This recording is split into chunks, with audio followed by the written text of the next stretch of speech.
Mañana 23 minutos en la República Argentina. Ayer llegó aquí a la zona, ha estado realizando una serie de actividades junto con los candidatos de Unidad Ciudadana Frente Neuquino. Estoy hablando del doctor Alberto Fernández. Gracias por venir, doctor, buen día. No, buen día, gracias a ustedes por invitarme.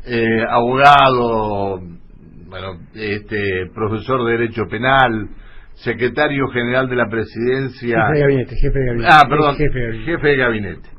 Jefe de gabinete desde el 2003 hasta el 2008, es decir, todo el periodo de Néstor y un pedacito de Cristina, hasta que Cristina no lo quiso más. No, yo renuncié. La verdad que renuncié porque tenía diferencias, simplemente que después se fueron manifestando más y se hicieron públicas y, bueno, la gente sabe cómo pienso. Está bien. Pienso igual que como pensaba. Y está acompañado del candidato a vicegobernador por Unidad Ciudadana Frente Neuquino, Darío Martínez. Hola, Darío, buen día. Hola, buen día, Pancho, buen día a toda la audiencia. Gracias por venir. No, por favor, le vamos a pedir a Diego, que continúa con todo bien, un poquito de su espacio. Bueno, ¿cómo ven? ¿Qué le han contado? ¿Cómo ven el tema acá en Neuquén? Electoralmente con muy buenas expectativas, porque siento que esta fuerza ha sido capaz de postergar aspiraciones personales, declinar aspiraciones personales, buscar la unidad y convertirse en una fuerza muy competitiva. Respecto de un gobierno que ya lleva, de un partido que ya lleva muchos años, 60 años creo en el poder, que además expresa hoy una mirada diferente a lo que muchos en otros momentos de la historia fue el movimiento popular neuquino. Y lo que sí veo es que lo veo en todo el país, no es en Neuquén, ¿no? La gente muy molesta, muy decepcionada por el presente que estamos viviendo, ¿no? Eso sí lo veo. No encuentro a nadie con el que hable que me diga que está bien, que está mejor. Algunos están viviendo una frustración porque creyeron que lo de Macri podía ser distinto. Otros están muy enojados simplemente por cómo fue el devenir del gobierno de Macri. Pero veo una situación muy parecida a la que se vive en todo el país, un clima de mucho malestar por ver que las cosas no mejoran y que el gobierno está como a la deriva, ¿no? Como que no le encuentra el rumbo a la salida. Uh-huh. Es cierto que hay no debería decir un malestar generalizado, porque no es tampoco un malestar generalizado, pero sí hay un malestar que lo vemos, lo escuchamos a través de los oyentes de la radio, pero yo creo que es un malestar amplio con distintos sectores que han liderado la política, no solamente aquí en la provincia de Neuquén, sino en otras partes, claro, y a nivel nacional también. Es decir, ¿cómo se hace para cambiar todo esto y que la gente comience por lo menos a revivir lo que quiere para él y su familia? ¿Qué hay que hacer? Usted que estuvo, fue el que más duró en jefatura de gabinete, ¿qué le podemos decir a la gente? A ver, yo suelo decir que el contexto actual se parece mucho al que nosotros recibimos en el año 2003 con Kirchner. Se parece mucho porque en aquel momento había índices de pobreza muy grandes, llegamos al 57% de pobreza cuando nosotros llegamos. El que gobierne después del 2019 va a recibir un país con 26, 27 puntos de pobreza. Perdón, ¿qué estoy diciendo? 35, 36 puntos de pobreza. 35, 36 puntos de pobreza. Nosotros teníamos un país que tenía muchos problemas fiscales y a partir de nosotros empezó el superávit fiscal. En los últimos 117 años hubo solamente 5 años consecutivos de superávit fiscal, fueron los nuestros. Pero la verdad es que la Argentina, este año, después de todo el esfuerzo que hicimos, vamos a terminar con 5 puntos de déficit fiscal, producto de la deuda que tenemos para pagar intereses. Con lo cual vamos a tener un problema fiscal muy agudo. Vamos a tener problemas del trabajo. Nosotros recibimos en aquel entonces un país con 24 puntos de desocupación, ahora el que gane recibirá un país con 13, 14 puntos de desocupación.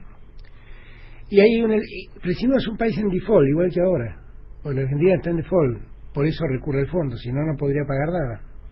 Y la plata que nos prestan es para que paguemos, no nos prestan para que crezcamos. Y hay un elemento que no tuvimos nosotros y que es adicional, que es la inflación. Nosotros no recibimos inflación. Y esto sí es un proceso inflacionario muy preocupante. Es decir, convengamos algo, me está hablando hasta el 2008. Estoy hablando de lo que recibimos en el 2003. De lo que recibimos en el 2003. No, ese proceso, que fue un proceso muy virtuoso en materia económica, que duró del 2003 al 2008, en el año 2008 empieza a complicarse. Empieza a complicarse por lo que yo entiendo son diferentes motivos. Claro. Uno, la crisis internacional del 2008, y también algunos desaciertos internos del manejo económico, ¿no? Y bueno, lo estamos viendo en este momento con la cantidad de gente, con los que están condenados y con los que están procesados y los que pueden llegar a ser procesados.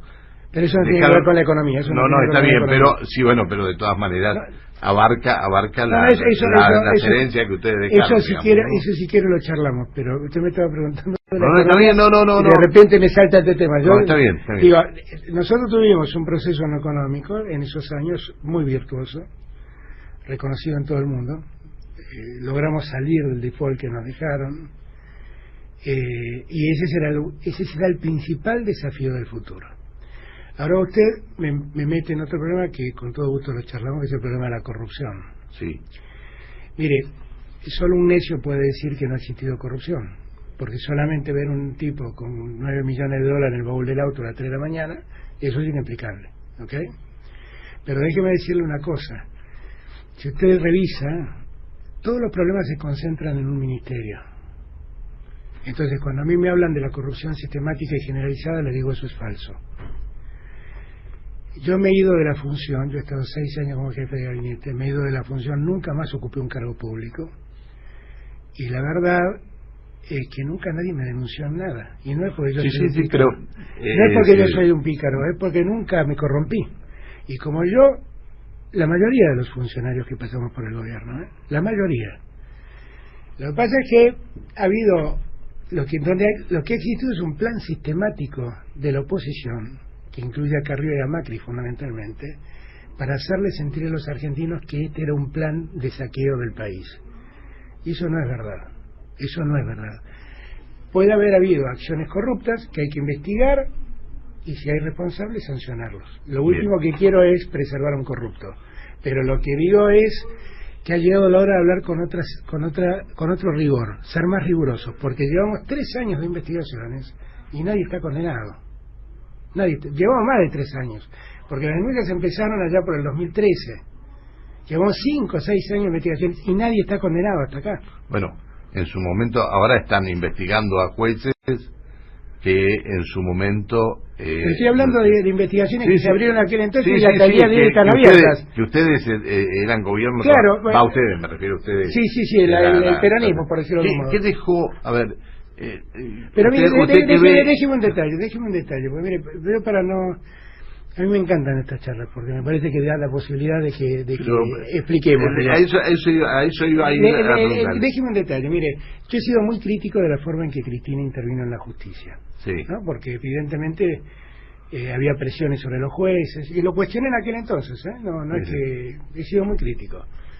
Pero en época de Cristina su vicepresidente estuvo procesado, su secretario de Justicia estuvo procesado, y su secretario de Transporte estuvo procesado y condenado, y encarcelado, perdón, y hubo varios funcionarios que fueron procesados, ¿ok? O sea, Cristina intervenía, pero en cierto límite, ¿no? Y a mí no me gustaba. Ahora Macri interviene todos los días y es algo peor, interviene para que metan presos a los que no piensan como él. Para eso interviene. Y dice cosas atroces que ustedes, no lo digo por ustedes, que muchas veces la prensa pasa por alto. A mí me quedó muy grabado el día que liberaron a Cristóbal López y a Fabián de Sousa, cuando dijo, esto no era lo acordado. ¿Qué había acordado Macri? Claro. ¿Con quién había acordado eso? Claro.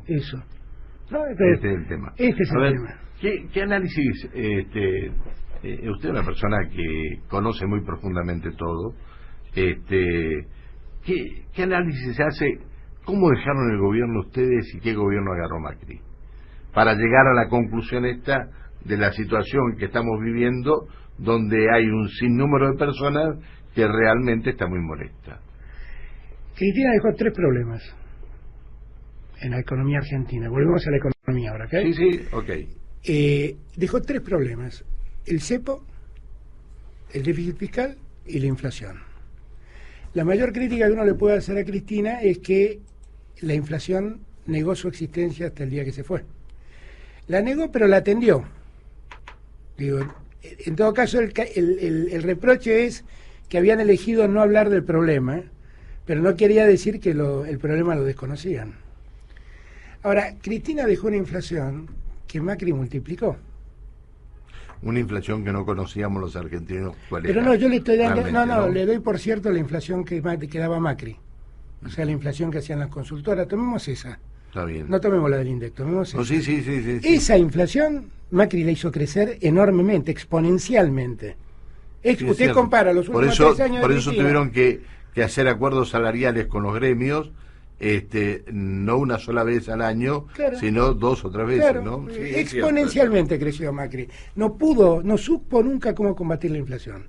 Le entregó todo al Banco Central. Lo dijo el mismo Macri ayer, antes de ayer. Sí, no, lo que está bien, pero digo, ya el costo lo pagamos todos los argentinos. Que Macri diga no supe cómo hacerlo, no me resuelve nada. Macri recibió un problema inflacionario que hizo más grave. Macri recibió un problema fiscal que hizo más grave. Macri recibió un déficit fiscal del orden del 3,5 puntos, según dice Macri, según decía Macri. Y resulta que el déficit fiscal actual, después de todos los recortes que tenemos, va a ser de 5 puntos, por los intereses de la deuda que tenemos que pagar. Macri recibió la inflación y recibió un problema fiscal y los 2 problemas los empeoró peligrosamente. Había un tercer problema que era el cepo, que privaba las inversiones. Yo fui muy crítico del cepo. ¿El cepo por qué nació? Nació porque hay un momento que periódicamente se repite en la Argentina, donde hay una demanda de dólares mayor a la cantidad de dólares que disponemos los argentinos. ¿Por qué los argentinos vivimos pensando en el dólar? Porque tenemos una conciencia inflacionaria que además, frente a esta situación, se revive con mucha facilidad y sentimos que lo único que nos cuida es una moneda dura, como el dólar. Tan simple como eso. O sea, tener conciencia inflacionaria hace que uno no pueda prever el futuro. Yo siempre digo que la Argentina es, en alguna medida, un país punk. Los punks decían que no hay futuro, entonces había que vivir el día a día. Y la inflación le genera eso a uno. Porque como no sabe los 100 pesos que tiene en el bolsillo, cuánto van a representar mañana, uno trata de vivir al día. Y muchos, para refugiarse en algún lugar seguro, se van a una moneda dura y se van al dólar. Entonces, la Argentina periódicamente tiene un problema, que es que los argentinos demandamos más dólares de lo que producimos. Cristina, ¿cómo lo resolvió eso? Dijo, bueno, no, voy a restringir la venta de dólares. Y puso el cepo. Fue una buena medida, a mí me pareció que fue una medida muy antipática, muy mala. Macri lo levantó. Sí. Macri lo levantó.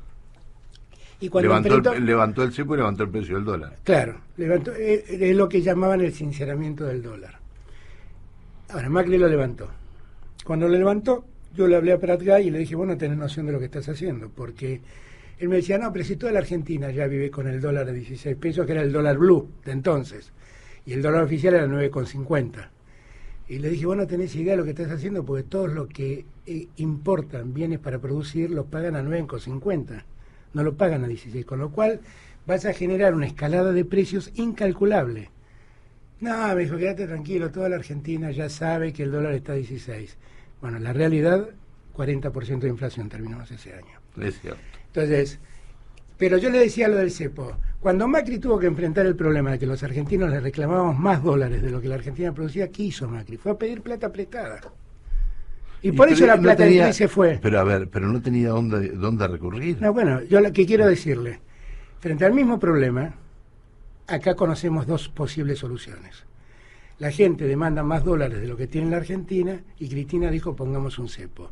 La gente demanda más dólares de lo que tiene Argentina y Macri dice vamos a pedir prestado para que la gente se lleve los dólares que quiera. Yo le hago una pregunta, ¿qué causó más daño? ¿El cepo o esto? Esto. Estamos en default. El año que viene no sé cómo vamos a pagar la deuda. Macri no lo sabe. El Fondo Monetario escribe que seguramente caeremos en default. La solución que encontró Macri fue desastrosa. La solución para salir del cepo y para resolver el problema que el cepo pretendía resolver fue desastrosa.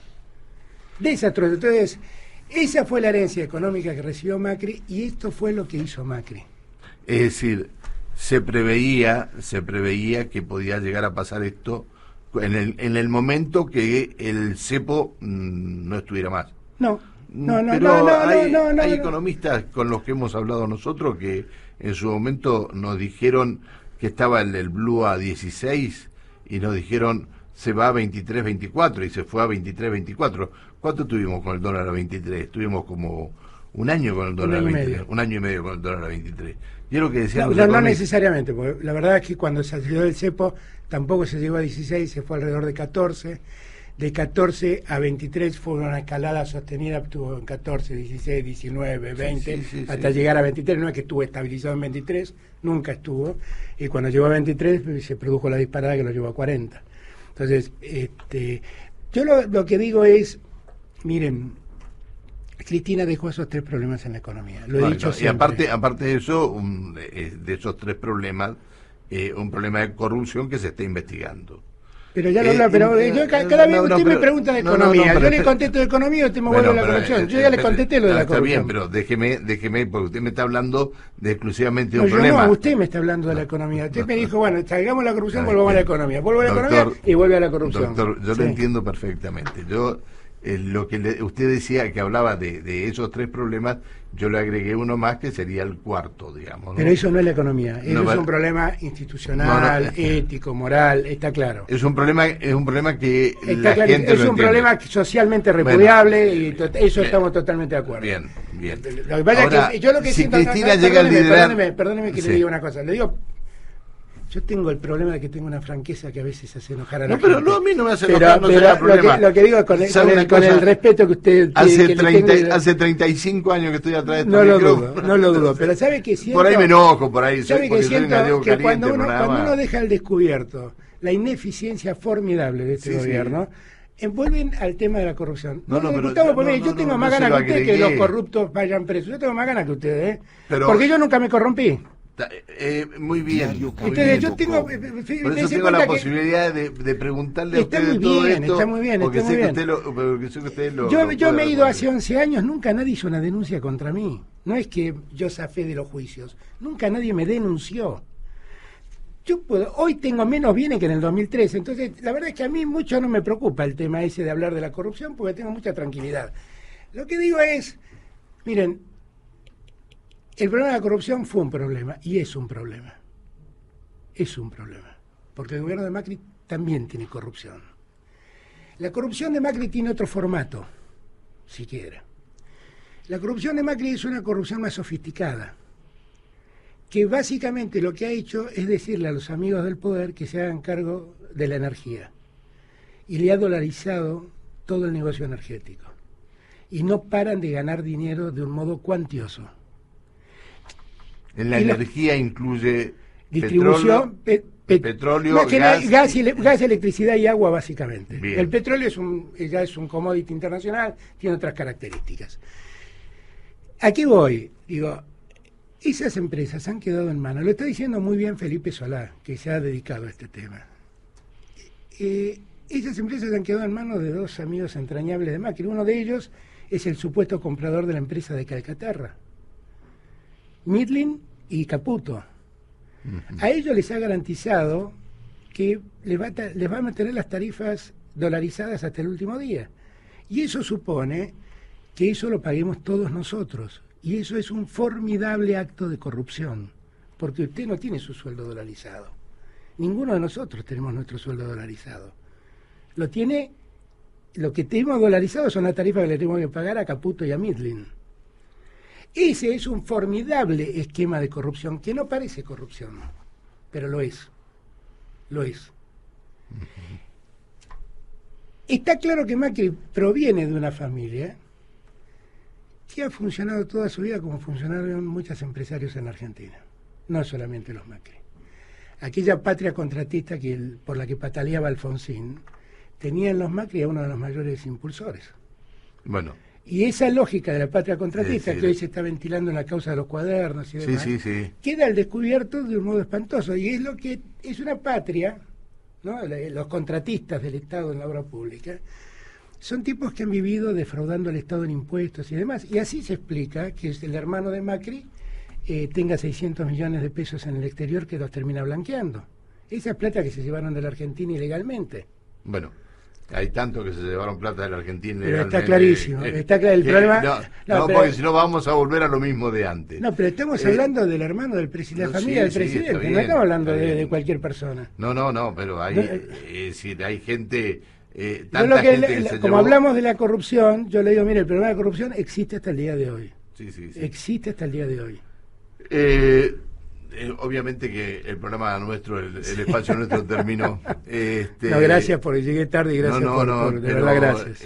Lo que quiero saber es ¿qué va a hacer Cristina Fernández? No tengo ni idea, qué sé yo lo que va a hacer Cristina. Si yo lo supiera tendría resuelto gran parte de todas mis dudas. No sé qué va a hacer Cristina. Yo le puedo contar lo que yo veo. ¿Va a ser candidata o no? No lo sé, francamente no lo sé. Lo que sí veo es que Cristina es alguien que, a pesar de todas las presiones que ha vivido y demás, es alguien que no para de crecer en las encuestas. Esto es lo que vi. Yo creo que en gran medida es porque la idea de la pesada herencia, la gente percibe que estaban mejor con Cristina. Lo perciben. Y no cree ese discurso de Macri que dice, vos creías que estaba bien pero estabas mal. No lo creen, porque ahora que supuestamente estamos bien, están peor. Cristina no ha parado de crecer. Cristina hoy acumula más votos que es la dirigente política más votada en la Argentina, más que Macri. Macri la ha superado en imagen negativa, cosa que siempre Cristina tuvo ahí un problema a resolver. Yo no sé qué va a hacer Cristina. Ahora, si usted me pregunta qué es lo que yo creo que debería ocurrir en el futuro, mire, yo creo que si nosotros, si el peronismo, si la oposición le gana a Macri, francamente se lo digo esto, tenemos que presentar un proyecto que sea mejor de lo que fue Macri y que sea mejor de lo que fuimos nosotros. Volver para repetir lo que hicimos no me gusta nada. No quisiera eso. Pues yo fui muy crítico de las cosas que se hicieron y yo las padecí como muchos de nosotros. Entonces lo que tenemos que ser es mejores de lo que fue Macri y mejor de lo que fue Cristina. Y esto le incluye a Cristina. Y yo lo que confío, por lo que hablo con ella cotidianamente, es que Cristina advierte que se cometieron errores y que no podemos volver a cometerlos. Porque yo quiero decirle que con la misma vehemencia que hablo con usted, hablo con Cristina. Y le marco las cosas que yo padecí como argentino cuando ella gobernaba. ¿Ok? Está bien. Y desde esa libertad siempre hablo. Doctor, le agradezco profundamente. Gracias a usted. Gracias a usted. ¿Cuál es la actividad que van a hacer, Darío?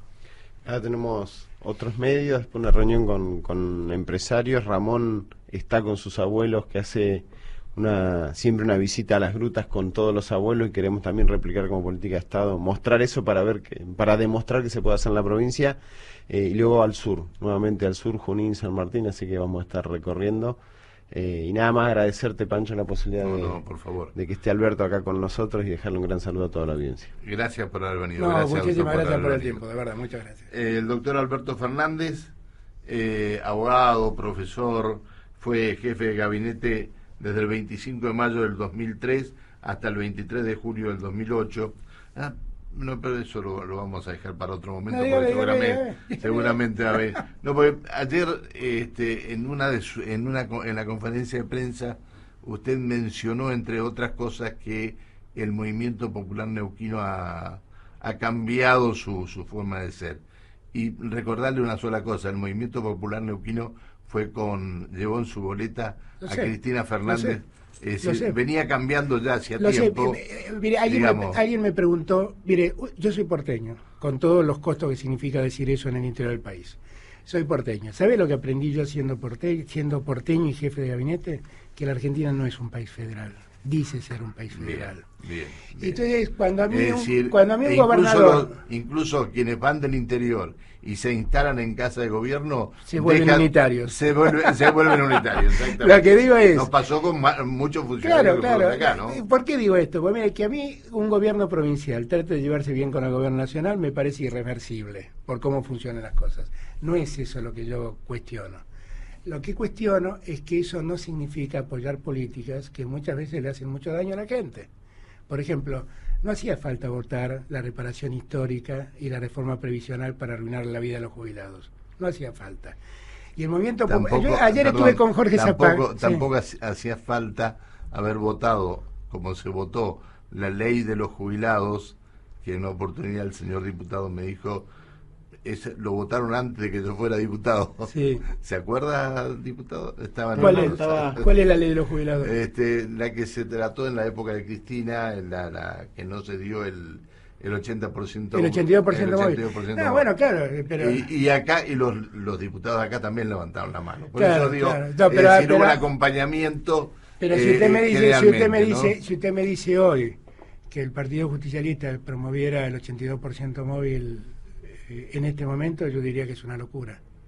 Porque no hay cómo pagarlo. No, pero está bien, pero nadie lo explicó de esa manera. Yo eso... Bien. Igual lo dije en aquel momento, ¿no? El cuestionamiento no es que se alineen o no a un gobierno nacional, sino que se alineen para acompañar políticas que le hacen daño al pueblo neuquino. Muchas fotos de las que el anterior gobernador tenía con Cristina era para dar buenas noticias. El problema es que ahora la mayoría son para dar malas noticias y eso es el cuestionamiento. Eso es. Depende de cómo lo miren y de qué lado se miren, ¿no? Obviamente que todos tenemos una ideología, una forma de pensar, yo la tengo, usted la tiene, y bueno, y eso evidentemente son los cristales que... Lo que tenemos que también acostumbrarnos es a convivir en la diferencia. Gracias por haber venido, doctor, que siga muy bien. Gracias Pancho. por haber venido.